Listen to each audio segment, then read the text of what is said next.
After the South Florida loss, is it time for the Florida Gators to move on from Billy Napier?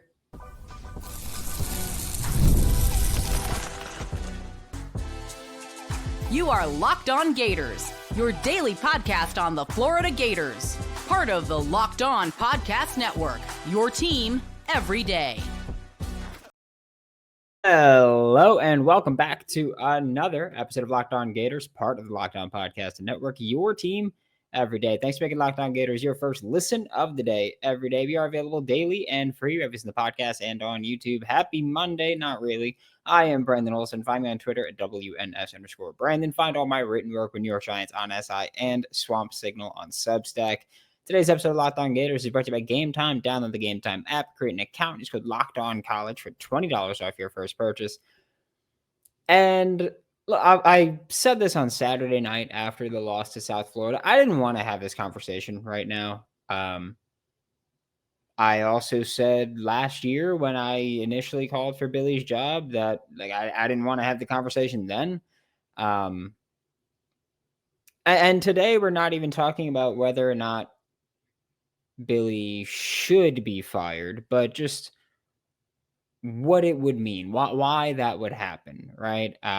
And I will say this, it was an awful loss, right? It was the worst loss since Georgia Southern in 2013. Maybe even worse than that when you consider that you were mostly healthy in this game outside of, Caleb Banks. Pretty much everybody else was available. At least that's starter quality, but South Florida so far, and I don't care about this. South Florida looks like a good team. That's fine, but Florida looked just god awful on Saturday. And I've spent all off season talking about when we talk about the expectations of this team. When we go back through the shows all off season, I was saying, look, this is a college football playoff caliber roster, and we'll talk about that in a second. This is a college football playoff caliber roster. It's time for coaching to catch up to the talent. And look, maybe I'm wrong about them being a college football playoff caliber roster, right? I know the team composite has them 12th roster, and I've always said that, for me, when I say college football playoff caliber roster, I mean that you're a top 12 team in the nation, top 12 roster in the nation. I don't like the composite rankings, but the composite rankings agree with that one at least. Maybe I'm wrong. Maybe the composite rankings are wrong. I still believe that this is a talented roster. But like I've been saying all offseason, coaching has to catch up to the talent. And I wanted to believe, tried to believe, I think a lot of us did, gave them a chance. We bought in. I think a lot of people bought back in. And then it's year 4 and things haven't changed, right? It's year 4 at the University of Florida. And you're still doing, honestly, the same things that you did in year 1. You're just doing it with your talent, your roster. That's it. I think you've passed the point of it being excusable. I do think that, and again, I'm not even saying that I'm going to do the whole outright thing like last year of just fire him. Just because, again, realistically, that's not happening in week 2. It's just not, that's not going to be a thing that happens in week 2. I'm not going to start pushing for it in week 2. I think that's kind of silly. If you were already out, this just confirms that you were out. If you bought back in, maybe this game gets you out, but I don't know. I find it really hard to go after one game that you're out. Even last year, I think a lot of people did after the Miami game, the 41-17. But even then, for me, it took Texas A&M game, and I was like, okay, you're just not going to get these guys right, and it's on you. And we've seen that time and time again, right? That's been one of my biggest issues with Billy Napier.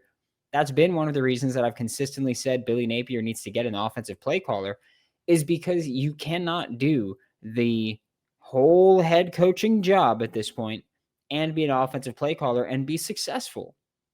It's just not, there's just too much going on. And Billy Napier, since he got to Gainesville, has been incapable of getting his team to show up week in, week out, and perform to the level that they're capable of performing at week in and week out. That's been the biggest thing for me. It's just It's not even me saying he's an awful play caller. It's not me saying he's awful at being a CEO type. It's me saying that you can't do them all. And he's trying to do them all, and he's failing at doing them all. And I don't blame anybody that says that they want him fired. I said last year, you win out, you finish with a top 10 recruiting class, and I'll stop calling for your job. It doesn't mean that I think you're still the guy, but it means that I'll stop calling for your job. He won out. Also, by the way, all the people that were in the comments, Billy won out. They got the top 10 recruiting class. You owe him an apology. Where you at? Just curious. Just curious about that one. But this is the same thing as last year. Like, it's the year where you find out if he's the guy. And last year, my justification for wanting him fired was, I think at the University of Florida, you can win a championship. There's a ton of talent in the state. I think you can win a championship, or a ton of talent in the state and the surrounding states. So you can win a championship. But once you find out that a guy isn't the coach that's going to win you a championship, I think it's very valid to say, all right, we're going to cut bait here. Like, if you've proven you're not the guy, then you're not the guy. We're going to move on. And so I think that the logic behind just the conversation of firing Billy Napier, obviously a lot goes into it. There's a lot of levels to it. But when it comes down to it, this is the University of Florida. Billy Napier said it was going to take a few years. Like, we'll give him credit, right? He said it was going to take a few years. But here's the thing. It's been a few years. And you're not there. Here's the thing. While recruiting, they'll take 3-star offensive linemen. They'll take 3-star whatever position. And you can look into the process of it and go back to the countless shows we've done where we talk about recruiting and what this roster looks like and what this roster is going to look like long term. And we always revisit that Florida has a specific approach to how they recruit, right? They're recruiting guys that have the physicals that you can't teach, some of the intangibles, like the aggressiveness on the offensive line, and then they're banking on developing them. And now that you're in year 4, this is it. Like when we spoke about this, I think the first time we really had that conversation was in 2023, his second year, was that you're going to recruit all these guys that need a lot of work, have the tools, but need a lot of work. But you need to be here long enough to develop them. And if you're here long enough to develop them, then they need to be actually developed and ready to go. And we're now in year 4, and you've been here long enough to develop them. All right, you've got not many kids from your 2022 class left. Got a good bit of your 2023 class, a good bit of 2024. But they're not developed. They're not here. DJ Lagway played maybe the worst game of his college football career on Saturday against USF. Your 2 best offensive linemen are guys that were Mullen recruits, Hevesy recruits. Like, at a certain point, you got to just say, hey, he just might not be the guy. And that's the logic behind letting him go. And then you talk about the resume and the record and, I mean, the few off-field things, like the Jaden Rashada recruitment was just an absolute mess that we don't really know what Billy Napier's exact role in that was. We don't really know what anybody's exact role in that was. But the fact that there's just this constant, smudge, not a great look. We're going to talk about Billy Napier's resume, his record at the University of Florida when we get back with Locked On Gators. When the opening whistle blows on a new repair, get your crew moving forward with Supply House. Order today and see parts on your doorstep tomorrow. Over 280,000 plumbing, HVAC, and electrical items from the most trusted brands in the business. Their real-time inventory and honest lead times keep you from punting projects, while their industry-leading customer service always has your blind side covered. If you need parts fast for a project, Supply House has a next-day delivery. Talk about a game changer, right? Join the free Trademaster program today and score serious perks like priority shipping, lower prices, and a dedicated support line. Visit supplyhouse.com to sign up for free and use promo code SHCollege5 for 5% off your first order. That's supplyhouse.com. Real people, real service. College football is back and the NFL is back, and we couldn't be more excited, right? Except we probably could be after Saturday night's loss. The tailgates, the rivalries, the energy in the stands. It was still electric, even though an awful game. There's nothing like college football. But let's be real. Actually getting tickets can feel like more of a battle than the game itself sometimes. Endless queues, hidden fees, prices jumping at checkout. It's ridiculous. That's why I use Game Time, the app that gives the advantage back to the fans. It's the easiest way to score last-minute tickets at the best prices with no surprise fees. So what you see is what you pay. Take the guesswork out of buying college football tickets with Game Time. Download the Game Time app, create an account, use code LOCKEDONCollege for $20 off your first purchase. Terms apply. Again, that's promo code LOCKEDONCOLLEGE for $20 off. Swipe, tap, ticket, go. Download Game Time today. Thanks again for making Locked On Gators your first listen of the day. Every day we are available daily and free, whether it's in the podcast and on YouTube. And when you talk about Billy Napier's resume and his record at Florida, it's always been about, well, he loses these games, but recruiting's going well. Which, look, again, I think recruiting's been going fine. I know there's plenty of people that go, oh, yeah, like, well, couple top 10 classes, top 12 classes, whatever that may be. I know that there's people that go, oh, well, you don't fire Billy Napier because then you lose DJ Lagway. Personally, I don't really care about that. I don't think one player should dictate the future of a program. If he needs that one player to just be an even passable coach, what are you doing? You're just delaying the inevitable, because if he needs that one player to be an even passable coach, he's not going to all of a sudden become a winning coach, right? And you look at Billy Napier's career at Florida, and he's 20-20. And it feels like every loss almost has been a memorable one at this point, right? Go back to Billy Napier's first year in 2022, and there was the 2022 loss to Kentucky in Gainesville, where you beat Utah in Gainesville. Will Levis and Kentucky come to town, and then you lose to Kentucky in what is one of the ugliest games you'll ever see. I mean, I was speaking with Drew Phillips, cornerback for the New York Giants, after one of the preseason games, and we were talking about that game, and he was just like, yeah, real shootout that game was. Oh, that sucked. Like, everybody knew that game sucked. It was awful, but you lost that game in embarrassing fashion right after beating Utah. You could have showed up against Kentucky, won that game, beat USF, then you would have been 3-0 going into week 4. 2022 against LSU in Gainesville, and what ended up being just an awful game, right? Like, you lost another game that you shouldn't have lost, but there it was. Like you just, there's no other way to explain and excuse some of these things where they come out and they play horrible games. 2022 at Vanderbilt. I mean, that was honestly just an embarrassing game. I get it. It was cold in Tennessee.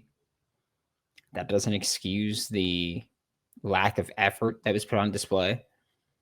But in at least 2 of those 3 games, you can point to the team being unprepared. They were not prepared to go into Vanderbilt and win, and they were not prepared to face Kentucky and Kentucky's style of play and win. They weren't. Unprepared in both those games. 2023, at Utah to open the season. Utah was down to what? QB3? And your team just didn't show up. Also, was it 24-11?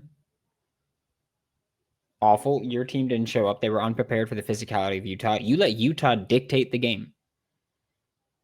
Utah came out, played as aggressive as they wanted to, did whatever they want, and you let them. It was awful. It was an embarrassing performance where you would think the SEC team would be able to go play on the road because you go play on the road often in more intense environments. But nope, awful there. Oh, I almost forgot 2022. You also had the 30-3 loss versus Oregon State. Oregon State in the Las Vegas Bowl. That almost had the streak of not being shut out broken. And then, 2023 Utah. Ugly there. 2023, you had Kentucky at Kentucky, where not only did your team not show up, but your team is out-physicaled, overpowered, and straight up outmanned. Like, that's the only way I could put it. They were just outmanned. You just let Kentucky just did whatever they want to you. Ray Davis ran the ball for like 735,000 yards against Florida. It was ridiculous. You just got outplayed in every single way. You got bullied by Kentucky. Embarrassing, right? That was 2023, again, at Kentucky. Awful. And look, like, I get it. Kentucky's crowd always shows up for the game against Florida. Yeah. You got bullied with them just running the ball. Running long trap over and over again. Then, 2023, you turn things around. You've got 5 wins going into your final 5 games, which means you need to win 1 game to make a bowl. Florida goes out and loses every single one of those games, including a game where you hosted 2-6 Arkansas. Arkansas beat you, of course. You extended Sam Pittman's job for a year. You hosted 2-6 Arkansas. Then you ended up being their only SEC win of the year. We spoke about this last year when talking about Billy Napier, when talking about this program under Billy Napier and under Scott Strickland as well. It just feels like every negative thing that happens to this team and happens to this program happens in big moments and in the most amplified ways possible. Like, I mean, look, we'll jump forward to 2025, week 2. You won 55-0 in week 1. Week 2, a bunch of teams that played meaningful games in week 1 played their cupcake games in week 2. And so everybody was looking at the cupcakes, and everybody was like, there were so many people were checked out. They were just like, oh, week 2. I was speaking with someone on Saturday morning that he was like, I feel like week 2 sometimes is worse than week 1 in terms of quality of games. You had Michigan, Oklahoma.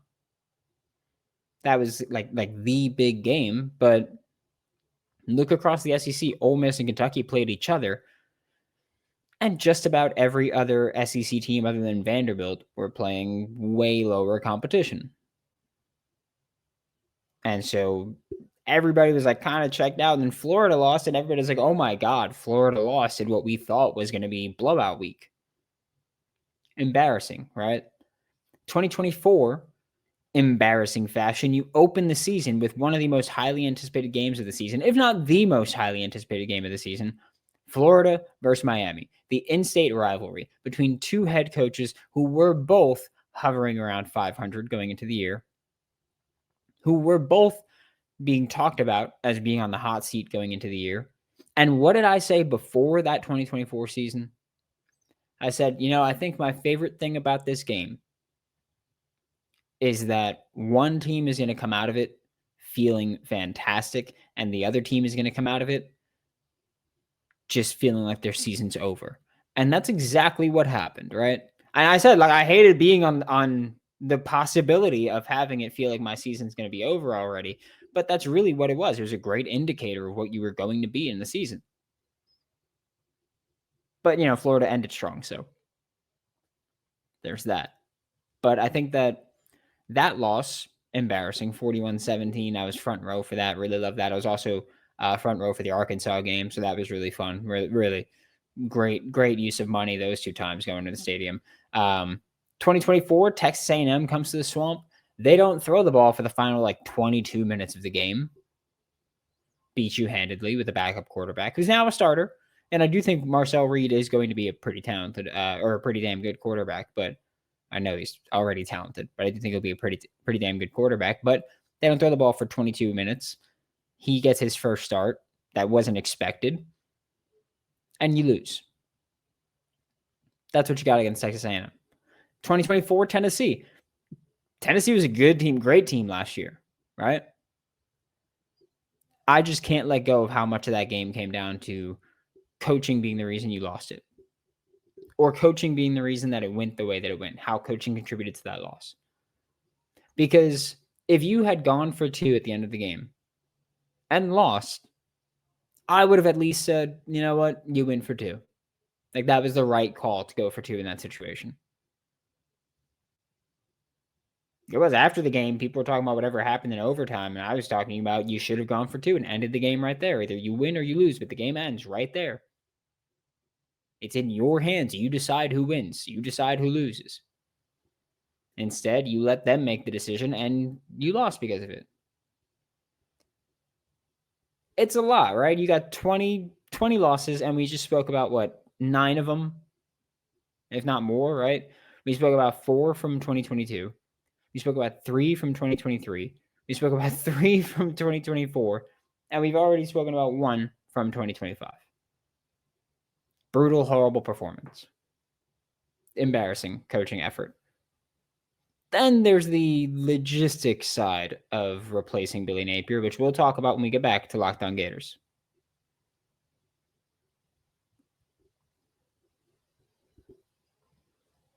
Thanks again for making Lockdown Gators your first listen of the day every day. We are available daily and free wherever this is the podcast and on YouTube.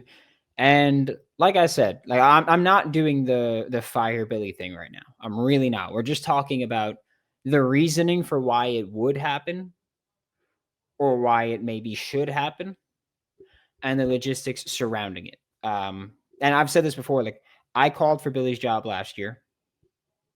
I've said, if you're underperforming again in 2025, I will call for your job again in 2025. But one game does not dictate the entire season for me. This will always, you can win out, and this game will always be a stain on the season, right? They're not going to win out. But theoretically, you can win out, and this game will always be a stain on the season. But week 2, I'm sorry, I can't do it. If I go into the season saying, "Hey, I'll give you your shot," I'm going to give you at least 2 losses before we even start saying what should happen. Probably give you the first month before I say what should happen. Because again, I don't take it lightly to call for someone's job. Because I don't take it lightly if someone calls for my job. I would like it if you didn't take it lightly if you did call for my job. But I do think that, this game, regardless of what happens for the remainder of the season, it's going to be a stain on the season.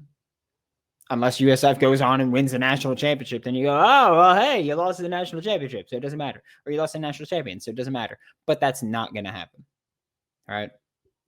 So I do think it's worth talking about what firing Billy Napier would be like. Again, it's not going to happen in week 2. We also don't even need to spend a ton of time talking about that because it's not going to happen in week 2.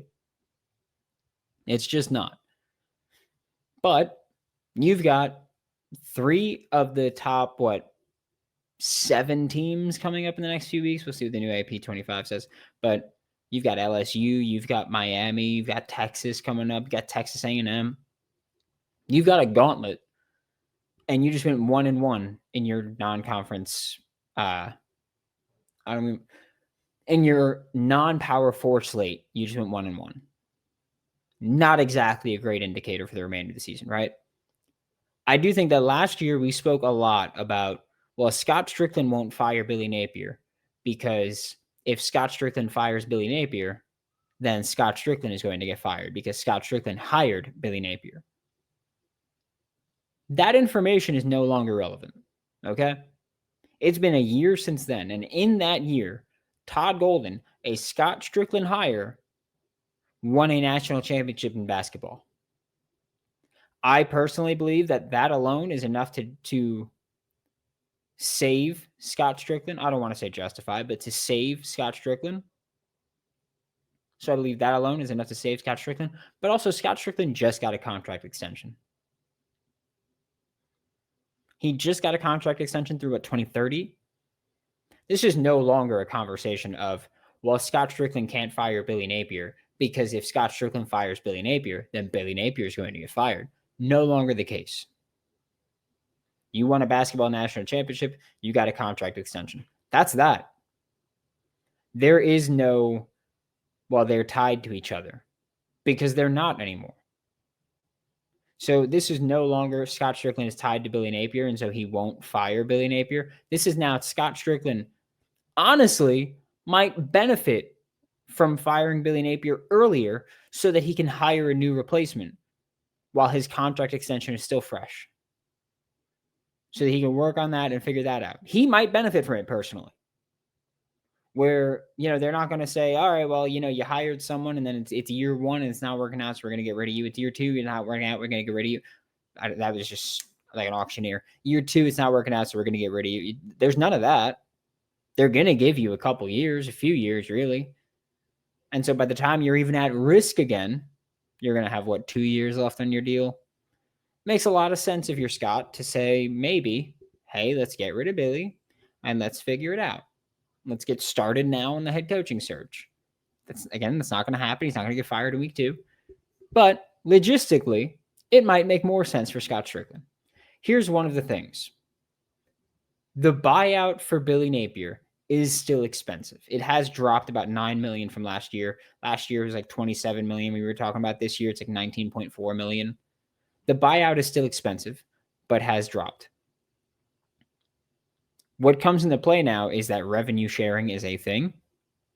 And so schools are directly paying players. And a lot of schools would have seemingly taken the approach of, well, instead of spending money on the buyout, we're going to spend money on the players and just try to get this coach better players. Personally, I don't really like that idea.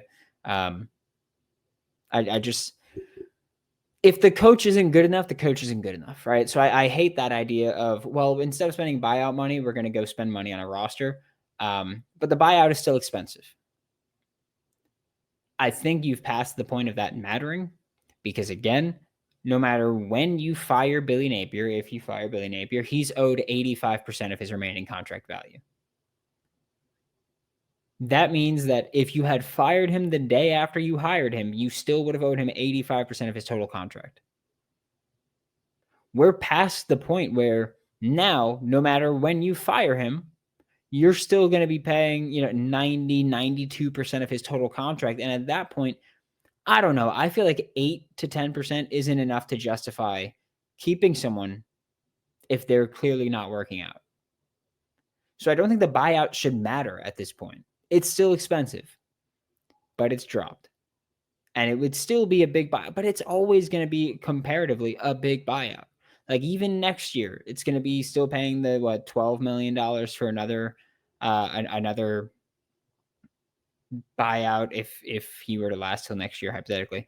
Then you wait until next year and fire him, and you're going to go, oh, well, we don't want to spend $12 million on a guy for 2 years, and we got to spend no, just you're going to do it, right? It's probably going to happen. I think we've passed the point where many people think it's salvageable, but I don't think the buyout should matter. I think Scott Strickland is no longer tied to him. If we're going to have the conversation about Billy Napier potentially being fired, they are in a way better situation this year to do that, and a way more likely situation this year to do that than they were last year.